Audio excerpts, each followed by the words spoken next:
ಅಮ್ಮ ಏನೋ ತಂದ್ರು ನನಗೆ ತಿನ್ನಕ್ಕೆ. ಓಹೋ ಹೋ ಹೋ ಹೋ ಹೋ ಹೋ ಹೋ ದೋಸೆ ಇವತ್ತು ನನಗೋಸ್ಕರ. ಅಲ್ಲಲ್ಲಲ್ಲಲ್ಲಲ್ಲಲ್ಲ.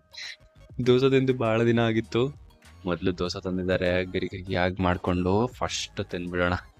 ಟೇಸ್ಟ್ ಮಾಡ್ಬಿಟ್ಟು ಹೇಗಿರುತ್ತೆ ಅಂತ.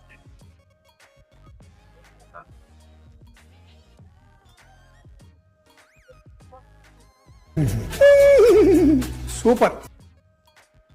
ನಿಜ ಬಾಯಲ್ಲಿ ನೀರು ಬರ್ತಾ ಇದೆ ನನಗೆ.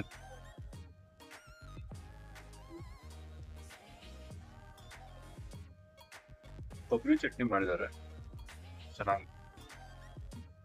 ಬ್ಯಾಕ್ ಟು ಬ್ಯಾಕ್ ಮತ್ತೊಂದು ದೋಸೆ ಬರ್ರ ಬರ್ರ ಬರ್ರ ಬರ್ರ ಬರ್ರ ಬರ್ರ.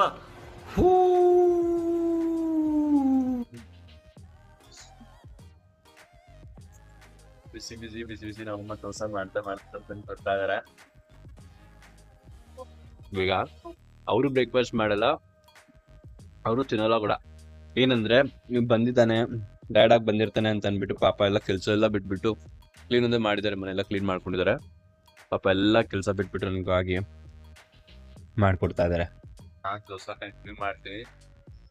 ದೋಸೆ ಎಲ್ಲ ತಿಂದ್ಬಿಟ್ಟು ನಾನು ಮತ್ತೆ ವಿಡಿಯೋ ಕಂಟಿನ್ಯೂ. ನಂದು ಬ್ರೇಕ್ಫಾಸ್ಟ್ ಆಗಿದೆ. ಬ್ರೇಕ್ಫಾಸ್ಟ್ ಆಗಿದ ತಕ್ಷಣ ನಾನು ಸ್ವಲ್ಪ ಶಾರ್ಟ್ ನ್ಯಾಪ್ ಅಂತ ತೊಗೊಳಕ್ ಹೋಗಿದ್ದೆ. ಇದೀನಿ ಆ್ಯಕ್ಚುಲಿ ರೆಡಿ ಆಗಿರೋದು ಬಂದ್ಬಿಟ್ಟು ಹೊರಗೆ ಹೋಗ್ಬೇಕಂತ ಅಮ್ಮ ಬಂದು ಹೇಳಿದ್ರು. ಸ್ವಲ್ಪ ಗ್ರೋಸರಿ ಶಾಪಿಂಗ್ ಇದೆ, ಮತ್ತು ಸಿಂಕ್ ಏನೋ ಪ್ರಾಬ್ಲಮ್ ಬಂದಿದೆ, ಅದರದೊಂದು ಪೈಪ್ ತರಬೇಕಂತ ಅಂದ್ಬಿಟ್ಟು ಎಲ್ಲ ಚೆಕ್ ಮಾಡ್ಕೊಂಡಿದ್ದೀನಿ. ಏನು ತರಬೇಕಂತ ಲಿಸ್ಟ್ ಮಾಡಿಕೊಂಡೆ. ಈಗ ಹೋಗೋಣ. ಸ್ವಲ್ಪ ಬಿಸಿಲು ನಾರ್ಮಲ್ ಇದ್ದಾಗಿದೆ. ಬನ್ನಿ ಸ್ಟಾರ್ಟ್ ಮಾಡೋಣ. ಹೋಗಿ ಸ್ವಲ್ಪ ಜಾಸ್ತಿ ಬಿಸಿಲಾಗೋಕ್ಕಿಂತ ಮುಂಚೆನೇ ಎಲ್ಲ ಸಾಮಾನು ತೊಗೊಂಡು ಬಂದ್ಬಿಡೋಣ. ಪ್ಲೀಸ್ ಬನ್ನಿ ಹೋಗೋಣ. ಈಗ ಲೇಟ್ ಆಗ್ತದೆ, ಗಾಡಿನೂ ಫುಲ್ ಚಾರ್ಜ್ ಇದೆ ನನಗೆ.